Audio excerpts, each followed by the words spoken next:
Alright guys, today we're going to go over section 10.2, which is multiplying polynomials. And it's really not too bad because it's all based upon the distributive property. We're going to use the distributive property to find the product of the following polynomials.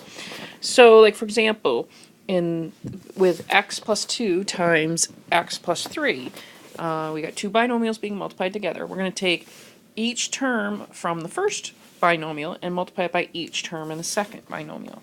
So here we're going to take x and multiply it by x and get x squared. And then we're going to take that same x and distribute it into the 3, so we're going to get plus 3x.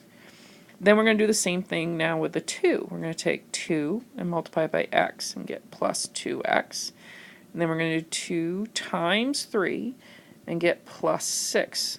Now hopefully you notice we have two like terms with the 3x and the 2x. So we can combine like terms to simplify. We're going to have x squared plus 5x plus 6. And there's our final answer to x plus 2 times x plus 3. Now let's look at this next one. Same thing, we're still doing distributive property. We would take 3x times 4x and get 12x squared. Then 3x times 6 and get plus 18x. Then we're going to do the same thing with this minus 4, because minus 4 acts like a negative 4. So it's like minus 4 times 4x would be minus 16x. And minus 4 times 6 would be minus 24. Then again we have like terms we can combine, 18x and the negative 16x. So we're going to end up with 12x squared. It'd be plus 2x minus 24, because when we have a negative plus a positive. And that would be your final answer. Now, those are multiplying binomials together. Same thing works if you have like a binomial times a trinomial.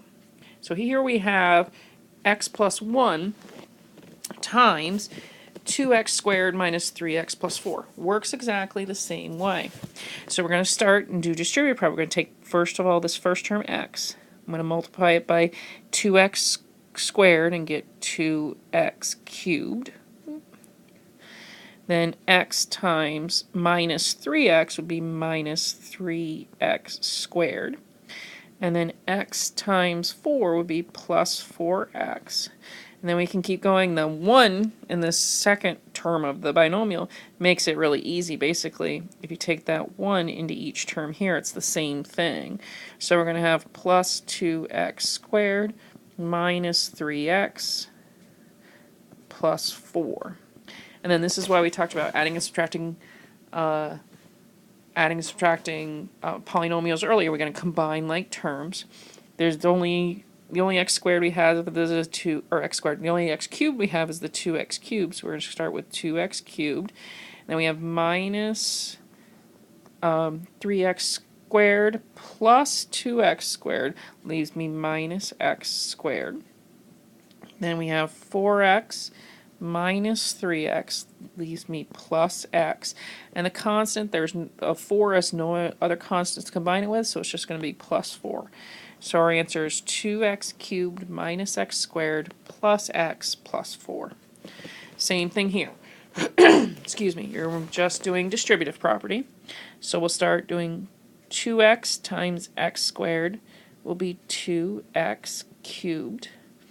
2x times 4x will be plus 8x squared. 2x times minus 1 would be minus 2x. Then we're going to do the same thing with 2. We're going to distribute. 2 times x squared would be plus 2x squared. 2 times 4x would be plus 8x. And then 2 times a minus 1 will be minus 2. If I can fit it. Excuse me. And then we're going to combine like terms. There's no other x cubed, so we're just going to leave the first term alone. We're going to have 2x cubed. Then we have 8x squared plus 2x squared will be plus 10x squared. And then minus 2x plus 8x is going to be plus 6x. And there's nothing to combine that constant with, so we're just going to have minus 2.